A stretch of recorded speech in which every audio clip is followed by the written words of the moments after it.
afternoon, AusPol. Denise Shrivell here. Very pleased to be joining you on this very overcast Friday in Sydney, and also equally pleased to be joined this afternoon by Dave Donovan. Welcome to you, Dave. Hi, Denise. Always a pleasure to speak to you. Thank you very much, Dave. And looking forward to a really good chat for the next hour or so. First of all, just let me, people will of course know you, but let me tell you a little bit about, or just repeat your Twitter handle. So journalist, writer and founder of news website Independent Australia. And I note, Dave, that you have quite a recent new pinned tweet, which I thought was quite good, which says, "So many on the right are passionate about their rights, but ignorant of their wrongs." Yes, well, that sort of reminds me of Karen's from Bunnings, Denise. Karen's from Bunnings, you know, that classic lady who has her rights but doesn't really care about the fact she might be infecting a great many other people with a deadly disease. So, yeah, that was where that one came from. Yes, and what I find quite interesting about the Karen from Bunnings is the media, of course, seem to portray it as a group of individuals who are doing this. And, of course, those of us who follow these things know that there's actually quite a well-organised cult, for want of a better word, underpinning them all. That's perhaps another conversation we can get into a little bit later, but I'm incredibly concerned about the traction that these cults seem to be getting. And, of course, have commented a couple of times that they also seem to be getting a little politically organised. But as I said, a conversation for perhaps a little later in our chat. So thanks so much for joining us. And again, a few housekeeping things. We are completely live, so phones ring, dogs bark, cats come and sit on laps and so on. So please excuse that. Please also tweet your comments or your questions and we'll try to get to those. And I'd also like to acknowledge the land that I'm on, Camaranga land, and also say how, again, profoundly grateful I am for the life that my family and I are able to live on this unceded land. So, Dave, thank you. I thought, first of all... I reflect those statements and... respect the Indigenous owners in this area as well. I do know who they are, but I can't quite pronounce their name properly. So, Yungabar, I think it is, up here on the Gold Coast. So, yes. Well done. Thank you. Sovereignty never ceded. First of all, let's deep dive into the topic of the day. And indeed, certainly in the last 24 hours, Twitter has really exploded with some criticism of the level of journalism that we've seen, certainly through the Dan Andrews press conferences. It's really been quite incredible. And first of all, I just want to say that any level of personal abuse levelled at anyone, whether they be a journalist or a member of the AusPol Twitter community or indeed the Twitter community, the broader Twitter community, is completely unacceptable. But I do find that that is very different to quite informed and measured criticism. I get a little concerned that both of those things get quite conflated, where they're very different things. I, like you, Dave, completely understand and value the role of public interest journalism in our democracy, and I support that fully. What I don't support is bias and politically and agenda-led attacks on anyone. And my fear is that that's really what we're seeing with some of the journalism, certainly through the Dan Andrews press conferences. What's your view, Dave? Well, where do you start, Denise? It's not just a theory anymore. It's a fact, and I can give you a couple of examples. All right, yes, there's the whole uproar over Patricia Carvelis, and I've had my say about that on Twitter. Her saying that it's the role of journalism to hold leaders to account, and I don't think anybody would disagree with that. Right? Our job is to speak truth to power. But our job is also to speak truth to all power, not just one side. Because if you're just simply interrogating one side of politics and not the other, then you're just you're just a baton carrier for one side of politics. That is what I feel is happening quite generally at the moment. And I'll give you a classic example that's just happened today. I believe it's today or maybe yesterday, but I only read about it today, and this David Spears has given the wooden spoon, his wooden spoon, something that he's, if you talk about buttons, something that he's picked up and taken over from Sky News to the ABC, his wooden spoon to Jenny Mikakos, the Health Minister from Victoria, for proposing,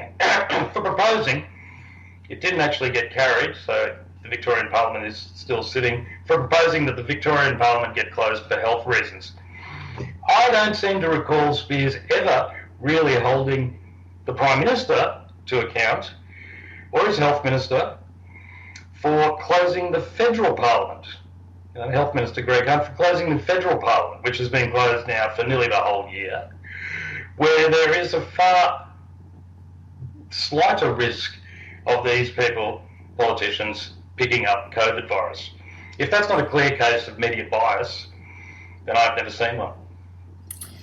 Yes, I can't disagree, particularly when you look at that particular issue in context. So we now have a government that is reluctant to sit outside of COVID times. I think they have one of the least parliamentary sitting days of any parliament we've seen that I can certainly recall. It may even be in history. Probably some Twitter people might correct me there.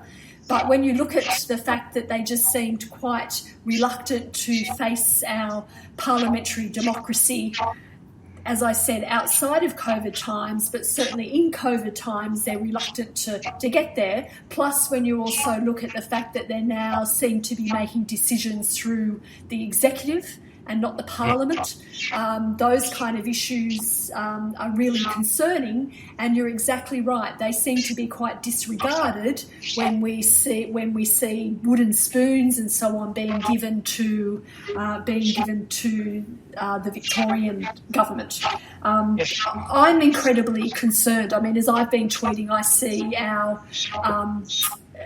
see our democracy sliding by almost on a daily basis. And there doesn't seem to be too much recognition of that. Called it sliding into autocracy yesterday, as I recall, when we had a chat, which I think is a good description. That's your term, which I quite like. I think that, yes, Spears' point was that, the Parliament needs to sit so that we can hold, powerful to account. I can't remember his exact words. There's a fair bit of drivel. But, it's very starkly apparent when you look at Jonathan Swan's interview, an Australian over in the US working for Axios, who actually did a very nice story about me and Independent Australia when he was with Fairfax, by the way. I've stayed in contact with him since. Seeing him hold Donald Trump to account and how brilliantly he did that, and then look at the politicians in Australia, and they probably think they're doing a Jonathan Swan, that Australian journalist in that appalling press conference just yesterday with Dan Andrews. They probably think they're doing that similar sort of job with Jonathan Swan. Yet almost none of them, it seems, almost none, there are one or two exceptions, are really prepared to rigorously hold the most powerful politician in the country, the Prime Minister, to account. And so you need to ask yourself, why is this the case? And the reason is that I think that it's all just a cozy little club amongst the Canberra Press Gallery and the Liberal Party, and they're not prepared to rock the boat. It's sliding into autocracy. When you see somebody like Peter Dutton yesterday absolutely blatantly lying about the Ruby Princess, and to his credit, Andrew Probyn did interrogate him as much as possible, but, very few other people did, saying that they weren't responsible for their health clearances, and then perplexingly say, Border Force are not responsible for clearances, they're responsible for customs, for health clearances, they're responsible for customs and migration clearances. Yeah, that's as clear as mud. We've got a story in IA just today by a former Immigration Department official, Abul Rizvi, one of our more popular columnists, which actually pinpoints the fact that Border Force is responsible for health clearances. It's actually in the legislation, and not only that, they've got a whole team of health officials whose job is to protect Australia from risks of health impacts, such as viruses and other contagions. So, Dutton just blatantly lied. They're quite happy to just gaslight us blatantly, and yet the media, which it'd be simple to hold them to account, they could use these facts that I've just said right here to skewer them, yet why don't they? It's just coming back to the Jonathan Swan interview. I haven't watched all of it. I've watched, the parts of it that were on Twitter, the little sound bites and so on. But what really struck me, and I indeed tweeted this, that if an Australian journalist, well, first of all, an Australian journalist like that wouldn't get in front of Scott Morrison. Scott Morrison puts himself in front of journalists who he knows is going to give him a relatively easy ride. But if a journalist did hold Scott Morrison or a member of the LNP to account like that, then News Corp would pile onto them. They would be considerations around access would be raised. It just wouldn't happen. So for journalists to sort of be so complimentary of that interview, but then not recognise that we would simply be unable to have a similar interview in the current Australian landscape is incredibly remiss. We absolutely need interviews like that in Australian politics for reasons that we talk about often on Twitter and amongst ourselves. Politicians, particularly the federal politicians at the moment, are just not being held to account for their actions and for their decisions.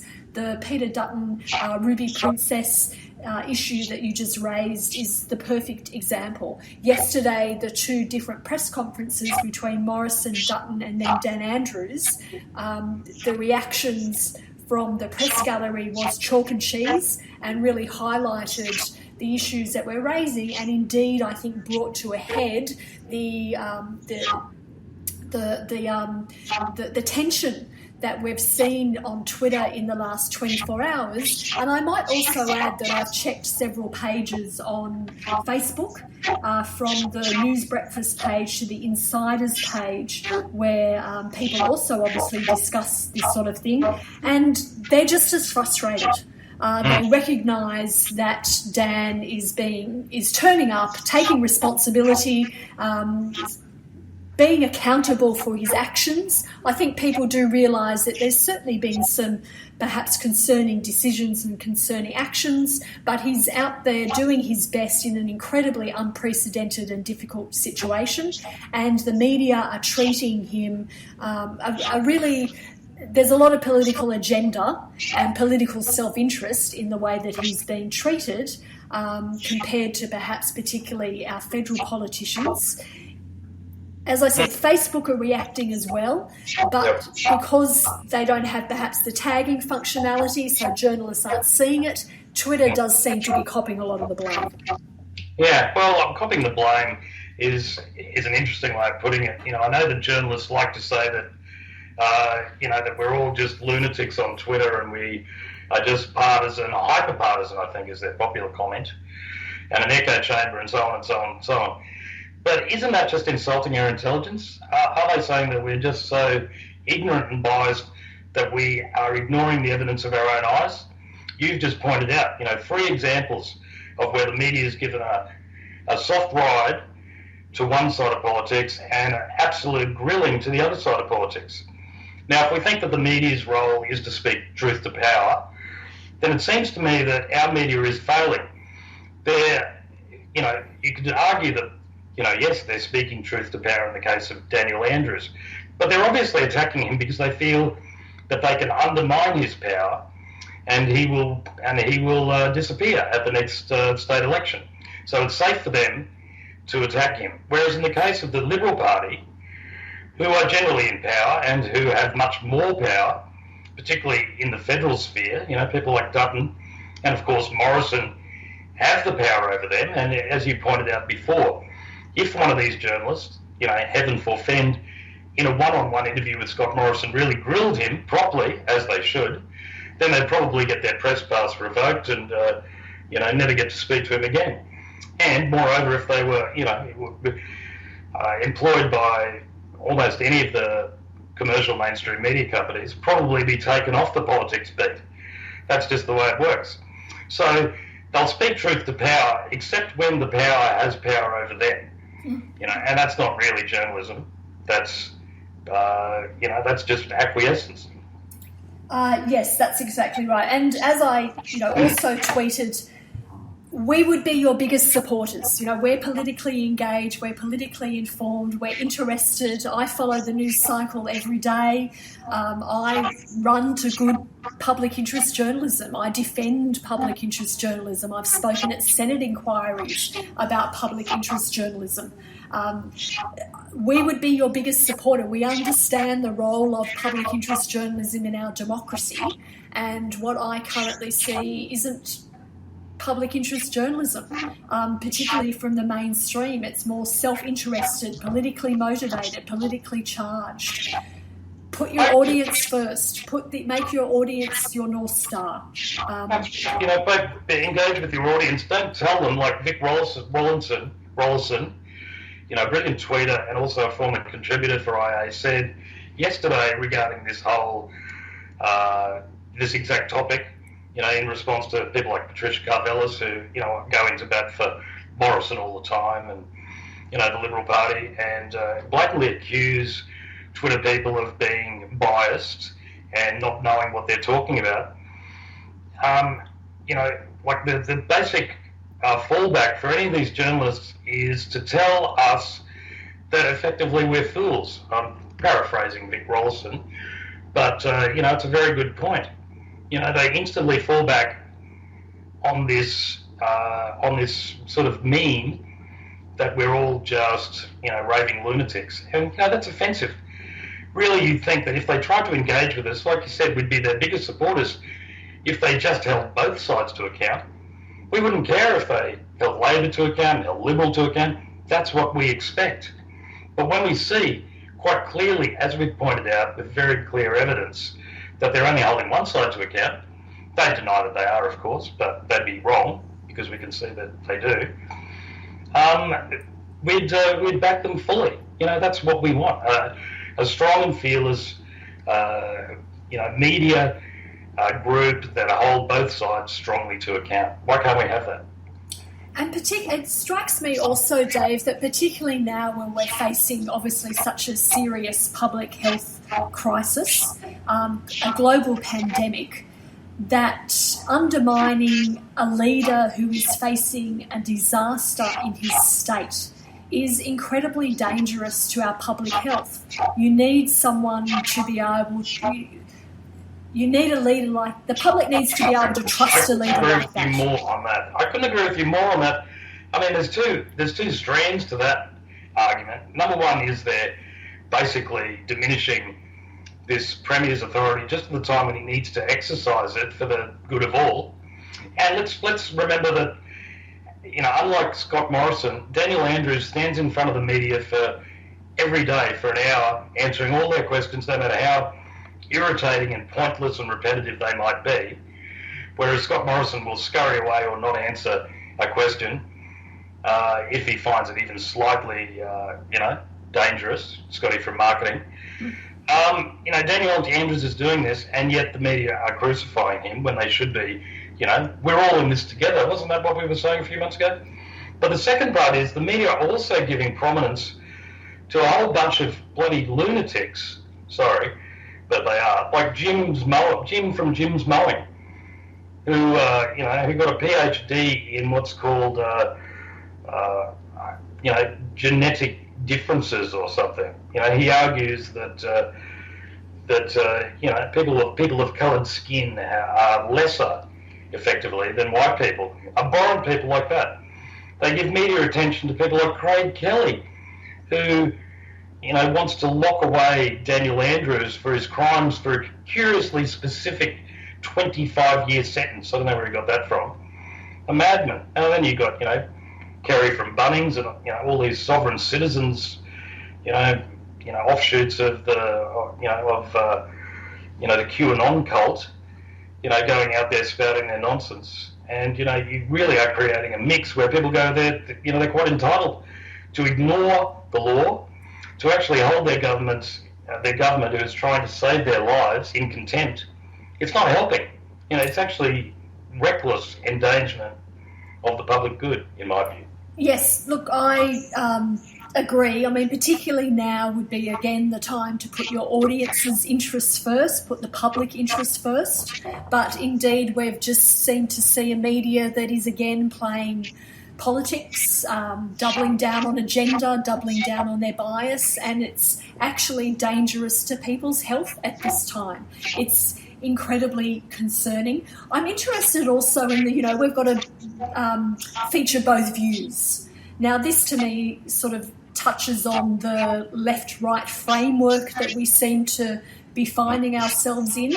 I reject the left-right framework. My frameworks are truth and lies, public interest, self-interest, science, ideology, inequality, equality. You can see where I'm going with this. I think if we applied that framework... I agree with this left-right paradigm that seems to go on, which says, well, we need to present the right-wing view, which is climate change is crap, for example, and then the left-wing view, which is that climate change is real. Climate change is not left or right-wing. It's a scientific thing, for example. And same with this public health issue. We've got this right-wing view that we shouldn't wear masks because that's an impingement on our civil rights. And we've got a left-wing view that wearing masks will save your life. No, it's about saving people's lives. This is just common sense science. It's the right thing to do.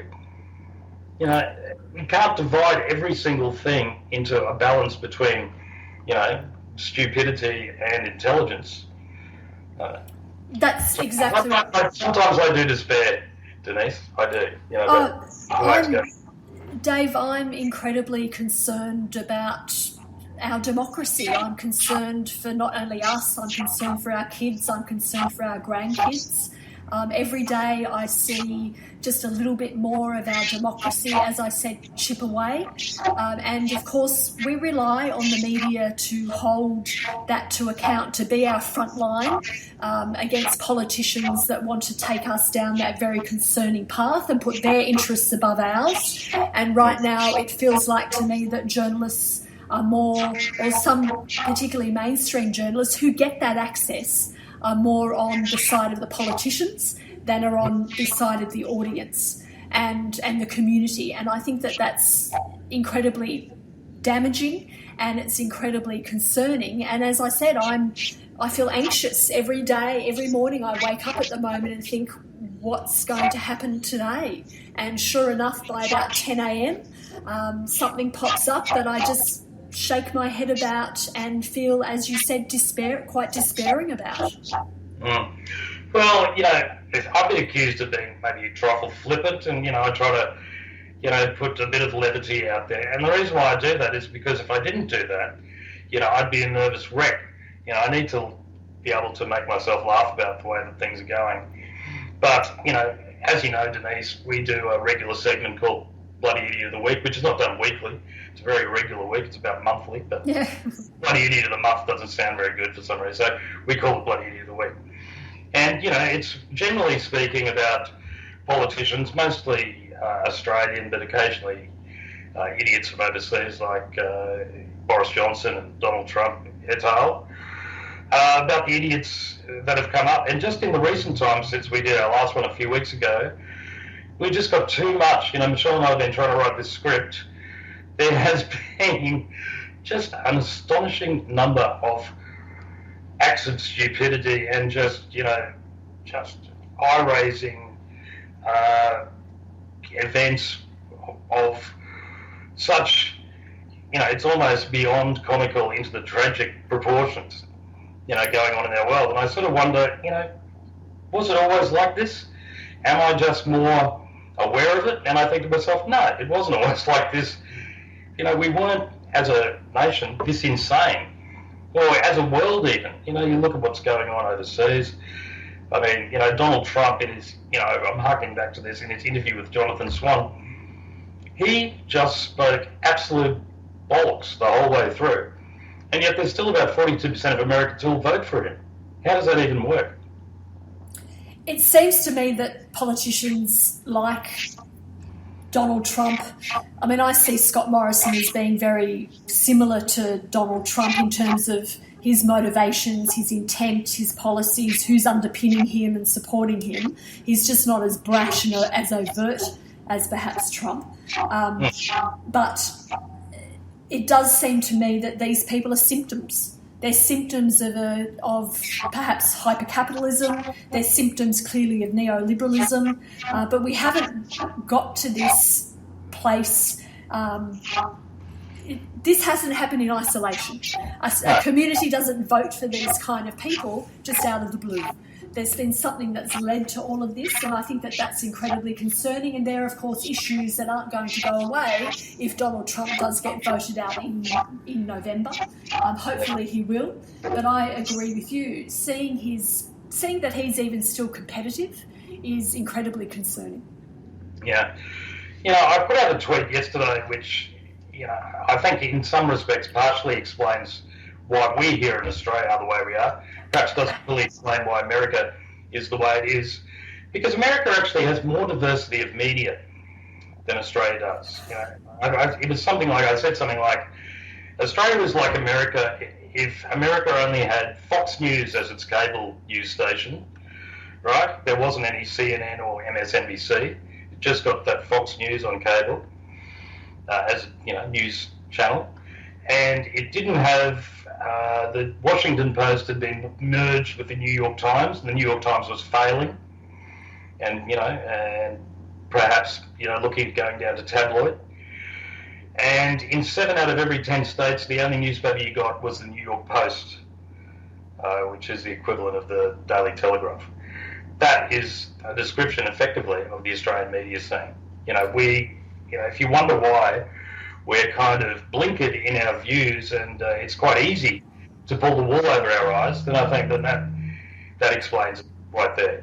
When you've got one media entity which controls 70% of the metropolitan media distribution, but print publication distribution, you've got only one cable network, mind you, it's fortunately going broke. But I don't see Netflix or Stan or any of them, putting out any news channels anytime soon. So we're going to be even more bereft of media comment. And when you have, basically only two, you only have, you've got 3 commercial TV stations. At least 2 of them are extremely right-wing, 7 and 9. And 9 owns the only other competitor to the Murdoch newspapers, which dominate the countryside. So, Australia has a paucity, apart from online, obviously. Let's promote independent media, but independent media, I hate to say, is a minnow. Even the very best of them don't compete with the traffic, with the eyeballs that the mainstream media gets. So, it's a furphy to say that we've got plenty of voices in this country, because the reality is most people get their news from sources other than us, the ones that, the more enlightened people on Twitter are probably reading. Yes, I've also often reflected that Australia is basically Fox News. We don't really have the CNN or the MSNBC that they have to bring up different voices that they do in the States. And of course, I think that that's reflected in our voting outcomes and so on. And I agree, it's incredibly concerning. Those of us that do lean into our news, that are quite politically informed, you see the reaction that we get from journalists on Twitter. It's concerning. I really try and run to different views, but I like views that are underpinned by facts. I don't like views that are underpinned by agenda or bias or self-interest. I look at community need, public interest, my family's need, and so on. I don't see a lot of that being reflected through our mainstream media. There are, of course, glimpses. I think Adele Ferguson, her story on iCloud in the last week or so was a really bright, shining star in our mainstream news landscape. But sadly, it seems to me that it's becoming less and less. Yeah, well, I mean, we've had the relaxation of media rules, which has enabled Nine to take over Fairfax. In my opinion, the output from Fairfax has declined. They say they're independent always. I would suggest that yes, there's a certain rump of journalists in there that are still intent on carrying through with that, but probably there is an equal number at least who have decided to succumb and go the way that the landscape seems to be allowing them to, as it is. Look, as you know, I was managing editor of Independent Australia for almost exactly 10 years until until Michelle, I gave up the job because I think no person should be in that role for too long. You get, sort of, you need new blood, new ideas and that sort of stuff. And Michelle's done an absolutely brilliant job, and she will into the future. But one of the things that I did, and I think I did quite well, is that we focused Independent Australia, or I focused it, at least in the early days, and this is a strategy that we still pursue, of trying to get the stories that the mainstream media forget, miss, or perhaps intentionally ignore. And the fact that we have managed to achieve the sort of popularity we have, and we're getting hundreds and hundreds of thousands of unique views every month at the moment, is because there is so much news that the mainstream media reject and ignore. And it perplexes and troubles me that the mainstream media are so dogmatic in their ideology that they still carry on as if this other news doesn't exist. I'll give you an example. Back in the day, the Ashbygate thing happened, where Peter Slipper, James Ashby accused Peter Slipper of sexual abuse and all this other stuff. The mainstream media picked it up for a little while, but Independent Australia actually got in there and investigated, raised $50,000, from ordinary people to crowdfund this investigation, which we did. We ended up producing a book, and these days I think people realise that James Ashby is what he is, not a honest and decent person. That's come out. We did something similar with Kathy Jackson. While all the rest of the media were calling Kathy Jackson this Joan of Arc figure, this line of the union movement, we said, well, it still seems to be a little bit sus, and so we investigated. And of course, it turned out that she was sus. Now she's facing the federal court for fraud charges worth millions. If it wasn't for us, she wouldn't be facing them, because we were regarded as being conspiracy theorists back then.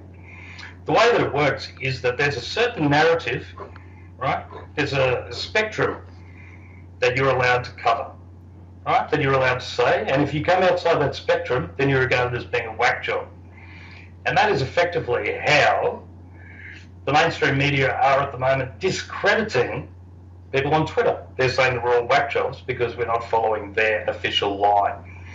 And, in the future we'll be proven correct, and they'll be proven to be the sort of people that they are, that we can see them as they are at the moment. I often say, Dave, I hope I'm wrong. Every day, I hope I'm wrong. I hope that our democracy is strong. I hope that the government is acting as they should on climate change. Just everything I think and say on Twitter, I always think I'm wrong. I'm sure a lot of people feel that way. I shouldn't have the concerns that I have. They do make you feel guilty, it's gaslighting. It's classic gaslighting. You have these feelings and you see the evidence, but they tell you that what you're seeing is not real. And then you doubt yourself. If you're any normal person and you're not a narcissist or a psychopath, then you would.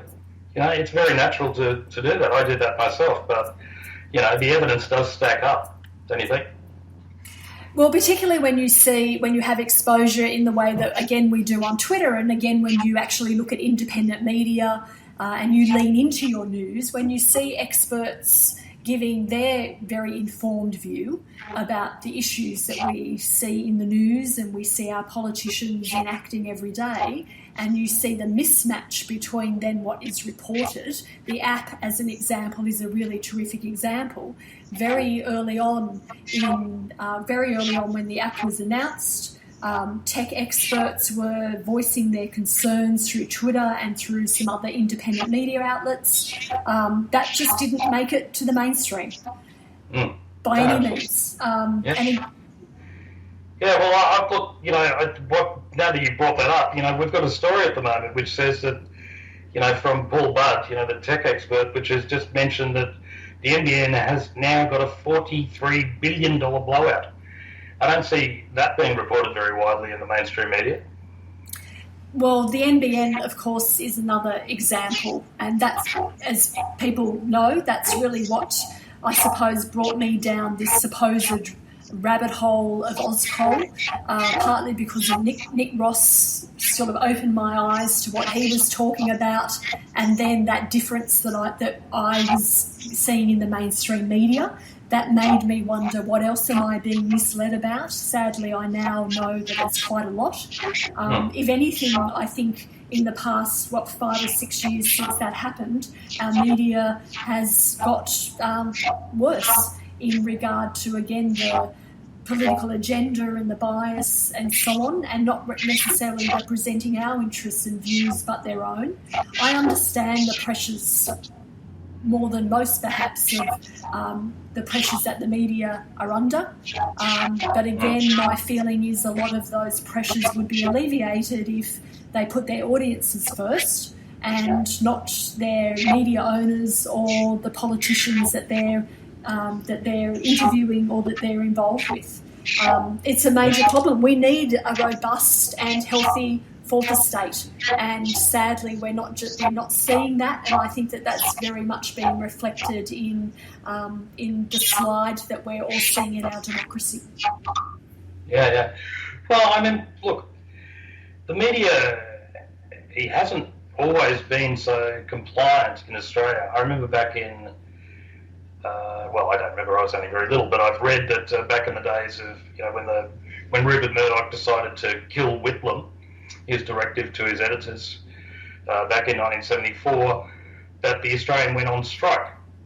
The Australian journalists went on strike because of this sort of editorial control. So there have been times in our history when mainstream media journalists have, exercised their due right to carry out their profession without undue influence by editors who have a vested interest in the outcome of political situations, such as Rupert Murdoch. Obviously every other editor. Kerry Stokes is a classic example. I often think of Kerry Stokes as Kerry Stokes racism. But anyway, that's another matter. He owns Channel 7. So it's not beyond the realms of possibility that journalists could, in Australia, decide that enough's enough and gather together and, in our interest, in the public interest, reject the control that's being exercised, I presume, by their editors. I hope that they're not all just compliant ciphers who just, or that they're all just right-wing nutjobs. Not all journalists are right-wing nutjobs, but the majority that we see out there putting out this nonsense, sort of instinctively carrying out their master's wishes, would gather together and reject it. And, wouldn't that make just an absolute huge impact if journalists said, look, enough's enough. We need to stop this. We've seen this sort of industrial action in the past, and we can do it again. Maybe I'm just a cow-eyed idealist. Yes. Maybe you are, maybe I am as well. Well, we see what happens with journalists such as Emma Alberici. Absolutely. Certainly in the last couple of days it's been said that the ABC themselves are leaking against her to News Corp. Andrew Probyn is probably sort of coming in for some kind of action in the not too distant future. Well, we saw what happened with Michelle Guthrie. I mean, it was quite clear that those two journalists were in the firing line. You know, we've seen the evidence. You know, the text messages that were released and so on. You know, obviously that was denied by the former chairman. But, you know, if anybody tries to tell me that Ida Buttrose is not a plant in there to basically push the ABC more to the right, then I will, you know, I've got a bridge, the Story Bridge in Brisbane, that I'd like to, you know, maybe interest them in. Well, that straight away brings me to the Boyer lectures. A very well established, very renowned, very prestigious series of lectures, which is given, I think, annually to an eminent Australian who has a view that, you know, people respect and so on. And this year, of course, Ida Buttrose has given it to Andrew Twiggy Forrest. I mean, when I saw that yesterday, not much shocks me anymore, Dave, but I have to say that shocked me. Yeah, it's almost revolting, isn't it, Denise? I mean, Twiggy Forrest, you know, but if you just consume the mainstream media and only the mainstream media, then you will see Twiggy Forrest as being an Australian hero, such as, you know, the one who brought in this PPE equipment from China with his, you know, with his wonderful charity that he set up, his benevolent institution that he funded with $50 million of his own money to bring in this PPE equipment. What you don't really see from the mainstream media is the fact that the PPE equipment didn't work, hasn't been used anywhere, that his benevolent charity is more or less a tax lurk. It more or less just funds his own business, and he, no doubt, did this deal with China because it would help him sell his iron ore, because China is his biggest client. You know, these are pretty simple facts that could easily be explored in the mainstream media, but who's going to do it? Twiggy Forrest, you know, if you ignore all those facts, there he is. You know, he's the benevolent man who brought us the Inju card. He has great concern about the Indigenous Australians who are wasting all their money on grog. Well, that's racist. But anyway, Twiggy Forrest is also the man who was sued successfully by a local Indigenous land council, you know, after they managed to overturn the decision, overturn his total subverting of the process and get, you know, a fake Aboriginal land council appointed that agreed to his, you know, nefarious schemes to not give them their proper compensation for the land that he was going to mine on, but instead maybe employ them in his company, because he regarded giving Indigenous people a large amount of money was just a waste. It was just needless welfare.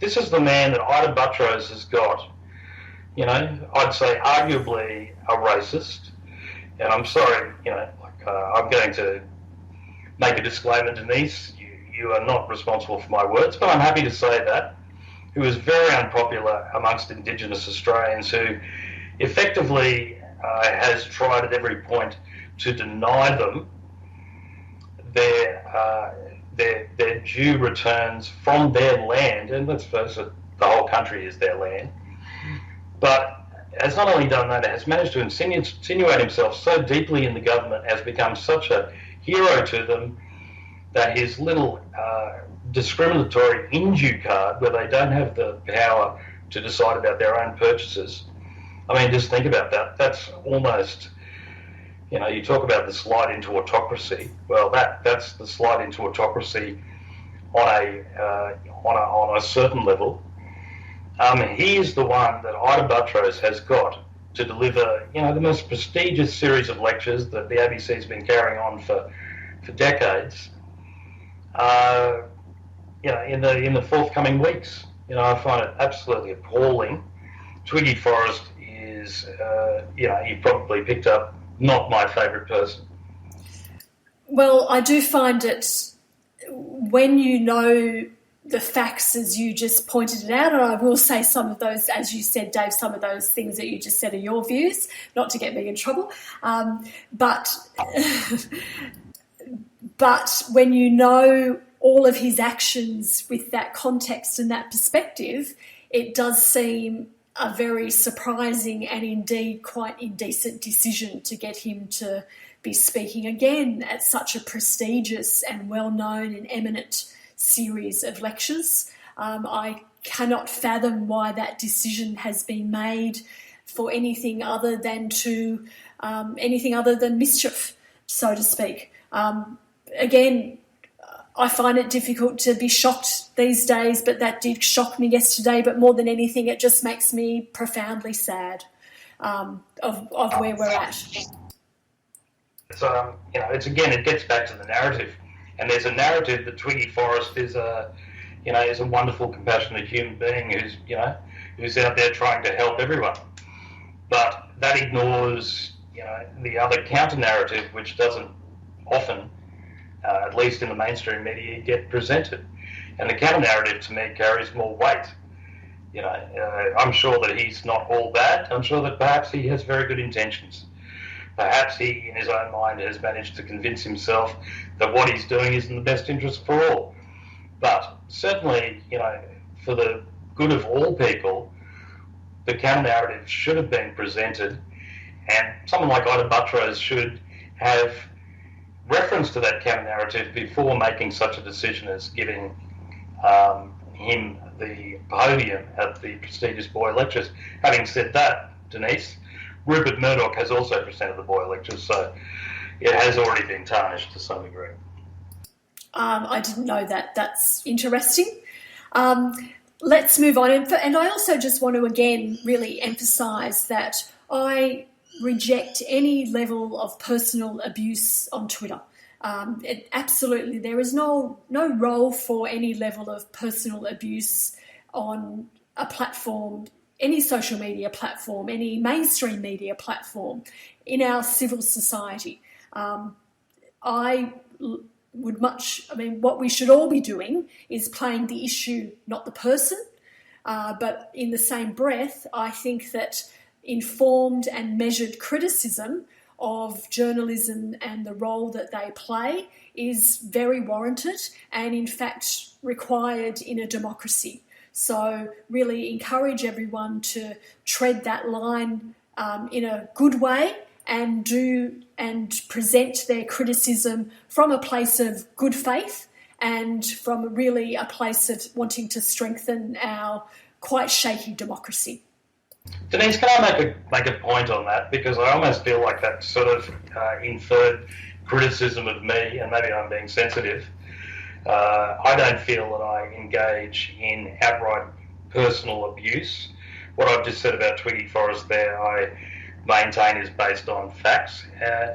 But I also think that when it comes to Twitter, there is a capacity for people to use satire, which sometimes can be quite painful for some people, to use humour and levity to be able to cut through and get a point across. And that is what I often try to do on social media.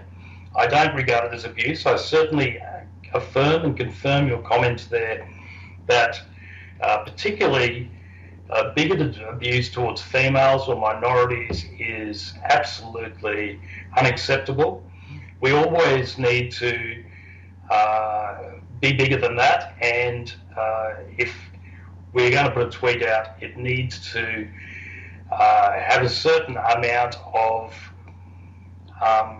like for example, we can't be punching down at people, but I think that lampooning people in power, like I did yesterday about Peter Dutton, I think I called him a certain thing with due respect. Sometimes that sort of thing is a release of tension. It enables people who are being oppressed to lampoon this figure, because the one thing that they don't like being is lampooned. They don't like their dignity to be undercut in any way. So I think that we need to remember that comedy, in the Velvet Revolution in the Czechoslovakia, this is what they did. They used graffiti on walls to one of the very few bloodless revolutions, which communist Czech, to undermine the leadership in that country, and it was so effective. it is with that in mind that I try to lampoon and satirise people who I regard as being worthy of being satirised and undercut. So I just want to make that point. Good. And my last comment, Dave, wasn't directed toward you. I'll just say that as well. We've already been going for 55 minutes. We're not past our first talking point. And for those that do listen in, we do have a range of talking points. Any particular AusPol issue, apart from the one we've just touched on, been on your radar this week, Dave? Yes, I'd like to, be like everybody else and talk about the coronavirus. I think the first talking point you had was what's going on in Queensland, if I recall rightly. Yes. Yeah, I'm up here on the Gold Coast, as you know, Denise, and up here, there was a period here, even during our lockdown, when I could just see people relaxing because we started getting down to 0 cases, and it all seemed like, it was, blowing over. Then, of course, Victoria happened.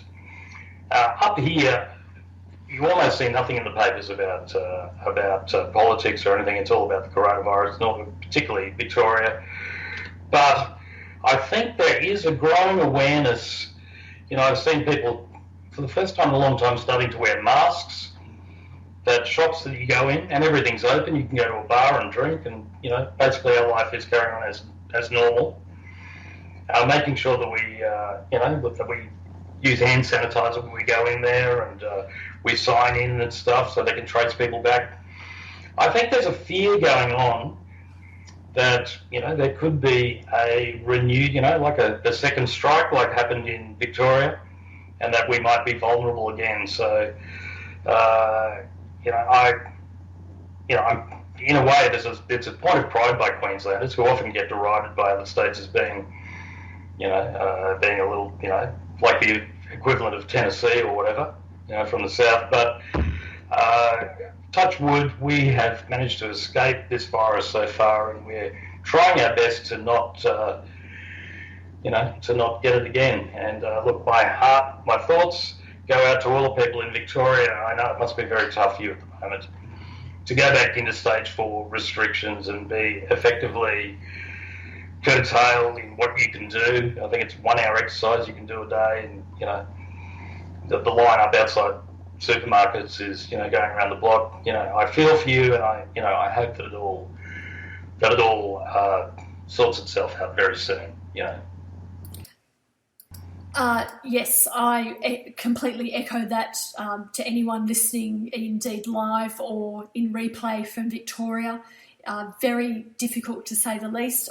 My view is that we may be in a fairly similar situation at some stage in Sydney, if not more widely in New South Wales. I think my concern is that we of course have a Liberal government in New South Wales, so Liberal governments do seem to put the economy above people's health and well-being. So I'm quite concerned about what their actions might be if our cases do increase. Watch this space. Again, as I said before, I always hope I'm wrong in my thoughts about such issues, to say the least. If I can just perhaps touch on something this week that I saw, which was my own local member, Trent Zimmerman, wrote an open letter in the Sydney Morning Herald saying that he believed in climate change. And my first thought was, what a low bar when we have to say that we believe in climate change. This was in response to a letter that he received from Malcolm Roberts from, of course, One Nation. I live in one of those modern Liberal blue ribbon seats where, of course, climate change is an issue for the electorate. So having a local modern Liberal member who votes with a party that literally votes against climate change, it was terrific to see him come out with his views. His views, of course, don't reflect his voting record, which is something that I was pointing out to him on his Facebook page. But the most interesting thing for this was that then the night that his letter appeared in the Sydney Morning Herald, his open letter response appeared in the Sydney Morning Herald, the On Sky News that night, Alan Jones, Peter Credlin and the Deputy President of the Liberal Party basically threatened his pre-selection. So it's incredibly difficult for a member of the Liberal Party to seemingly even say that I believe in climate change without having their pre-selection threatened. That makes it quite difficult for an electorate like mine to say, well, how are my views and my interests being represented by a modern Liberal member that is pretty well trapped by the hard right wing of his party? Oh. Well, Trent Zimmerman is regarded as being more or less a communist in the Liberal Party.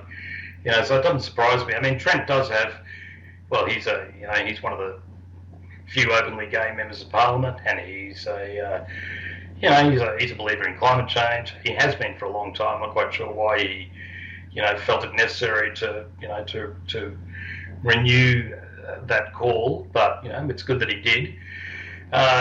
Generally speaking, he's probably one of the more, if not the most progressive member of the Liberal Party. There's also that fellow over in WA. I can't remember his name. Is Smith? Is it? Is that Kevin Smith? Could be Kevin Smith. I thought he was from Men in Black, but yeah. But you know who I mean, the guy who was supporting gay marriage when it was quite popular. We should be, I think, as progressives, supporting, first of all, mainstream media journalists. This, in a way, is another example of, it's kind of, it's almost peer group pressure. It's the way that they ostracise, the right ostracise people who don't have the right ideology. We should be, as progressives, trying to encourage and in some way get behind and support people in the Liberal Party, which is Liberal in name only at the moment, but it used to be a lot better. There used to be a pretty good representation of the Liberal Party of what they call wets, more progressive people, at least on social issues, and dries, the very conservative ones. We should be supporting the wets in the Liberal Party. Maybe if we, encourage people like Trent and, other ones who have more progressive views, then more of them will be able to pop up and, and restore the Liberal Party back to, at least some semblance of what it once was. I don't disagree there. I suppose part of my view there is that when you understand who supports the Liberal Party, who funds the Liberal Party, who staffs the Liberal Party, I think it's going to be incredibly difficult for even the modern progressive Liberals to change or to bring back to the supposed so-called centre, bring their policy schedule back. I mean, this has been going, the differences within climate change and a range of other... You're 100% right. That's my doe-eyed idealism and optimism coming in again. I just, it does make me sad a little bit that Trent, who is not exactly a left-winger, let's be quite clear, it's being effectively marginalised by this party. There's very few other voices in that party. And then what do you think an electorate like North Sydney does with that? I mean, I have one vote in the federal election. And my view at the moment is that seats like ours should be looking at finding perhaps an independent candidate who can represent us and our views and our interests. Trent is voting with the hard right of the party because the hard right of his party basically threatens to walk the minute that they try and do anything remotely based on science. And it's not even progressive, it's just based on science and evidence. That's right. Well, he seems progressive just in comparison. That's really what I was trying to say. Well, North Sydney, can you just remind me what sort of margin it's on? It used to be Joe Hockey's electorate. So Jim? Yes, Trent's on an 8% margin here and it's in decline. Okay, so 8% is still, it's in play if there's a swing on. I think definitely, a place like North Sydney, when you look around at some of the other, like Tony Abbott's seat was ceded, wasn't it? So if you got a decent independent, which was regarded as being perhaps not,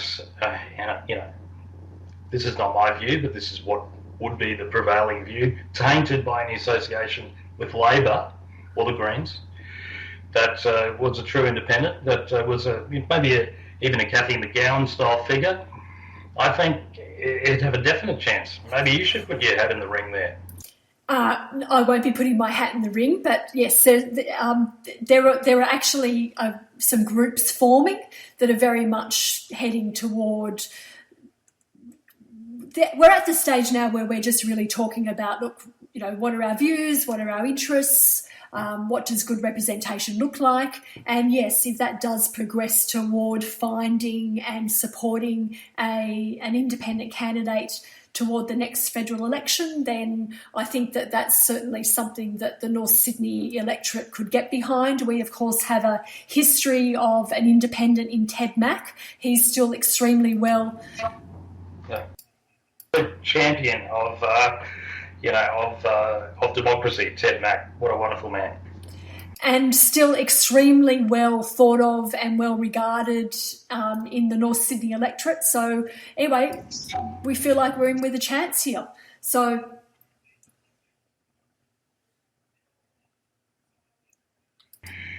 it's a very prestigious seat to win, North Sydney. Is there any independents out there who might put their hand up, do you think? Inclined to, take on the challenge?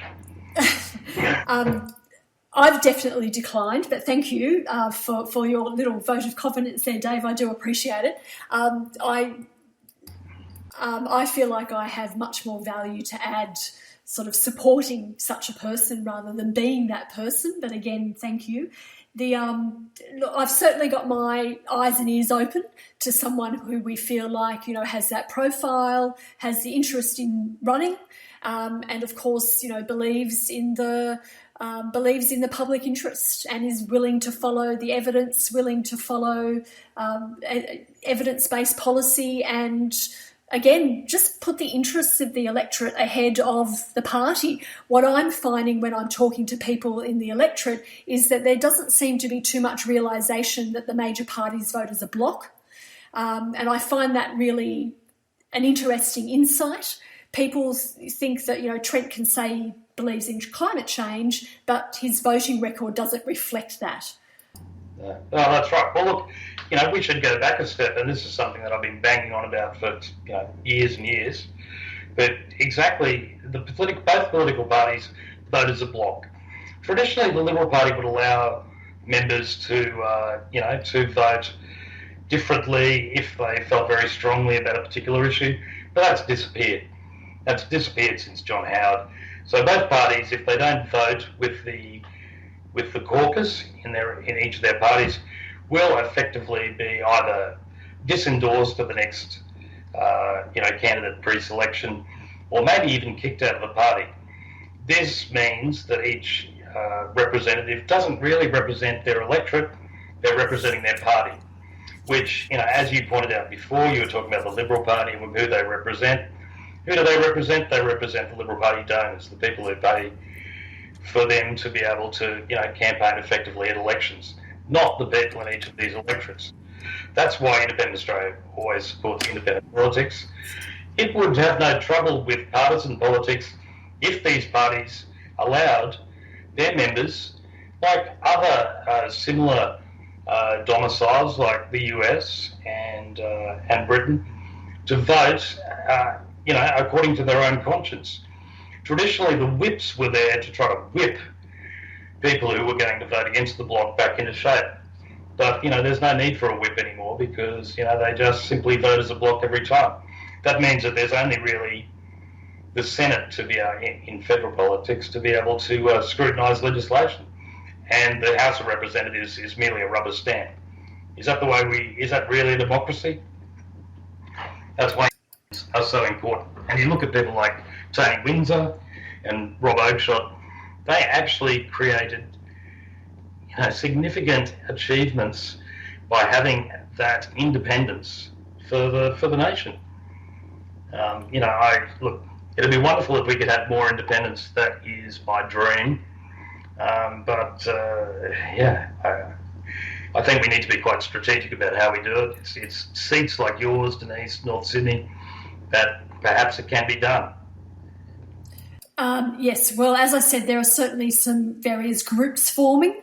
I'm certainly quite involved in one of them, and we'll see. But again, to me, it's about finding a representative that represents our views and our interests, and as you said, not the views of the party or the views of the donor. Again, coming back to our modern Liberal Party member can't even express that he believes in climate change without then having his pre-selection threatened by the Vice President of the Liberal Party. I find that extraordinary. I feel for Trent in having that kind of division within his party, to say the least. He seems like a really nice bloke. I've met him once or twice, but I do feel like he's quite trapped. It feels like to me we have to make a decision whether I just think as a seat like North Sydney, we need to move on. No hard feelings, Trent, but we just need to move on. Let me come to you, Dave, and get your final observation before we head off. Okay. Final observation, just generally, or just any particular area you'd like me to comment on? You choose. All right. Well, my final observation is that I'm disappointed with the ABC and where it's going. It seems to be increasingly infiltrated by Murdoch operatives, and it doesn't, from my mind. I come from the country where the ABC was one of only two television stations. I think it was the only television station when for the first few years of my life. And in terms of radio, it was virtually only the ABC that we got out of bingo. So the ABC was absolutely vital to us. I love the ABC, but I have noticed, over the course of several years, but it's been escalating more recently. And you mentioned people like Nick Ross recently, who sort of gave a big flag about, about the way that the ABC can buckle to pressure, political pressure. But there's been other examples like the Anzac Day thing, and anyway, Emma Alberici. I worry that the ABC is drifting towards the right. That the ABC used to be the one bastion that we could rely on for fair and due comment. There are exceptions, but in general, I think a lot of the time the ABC is letting us down. I would like to think that there was some way that we can restore the ABC to its former glory, because I hate to see progressives like me who are, talking about, well, why should we fund the ABC? Because this is exactly what the right would want, for them to discredit, defund, and, and subvert the ABC so much that even its most ardent supporters would not want to support it financially. I really echo that. I love the ABC. I understand the vital role of the ABC in our very concentrated media ownership landscape. I, like you, are very concerned with the direction it seems to be currently going. I voted for the ABC. I have protested for the ABC, and I will continue to do so. The way I view it is that I'm disappointed at the ABC currently, but in the long term, the ABC should be funded appropriately, and more independence needs more independence to ensure its longevity and ensure its editorial independence. Legislation for editorial independence is what I'm trying to say at the end of now talking for an hour. Have a drink of water, Denise. Yeah. Thank you. My final observation, and thank you to Stuart Crossman, who has sent me a tweet while we've been on air. You can find Stuart at Stuart R. Crossman. He said, "Hey Denise, this weekend is the last opportunity for tweeps to object to Santos' $850 well wells in Narrabri, the Pilliga, using the Have You Say function on the New South Wales Independent Planning Commission site or via my Twitter feed. Appreciate a shout out. So, and congratulations to everyone who's really stood up and spoken out against that gas field in Narrabri. Really encourage everyone to have their say or to indeed follow that issue.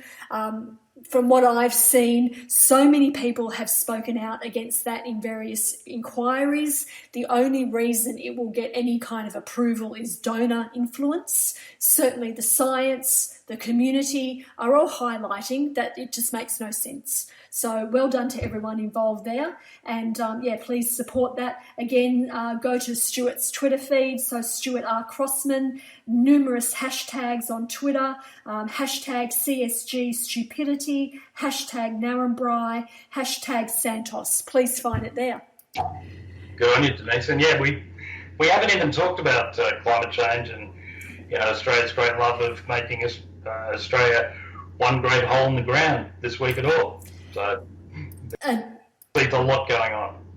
Dave, we'll get our chance again. So let me just say thank you to Dave Donovan for joining us this very wet Friday in Sydney.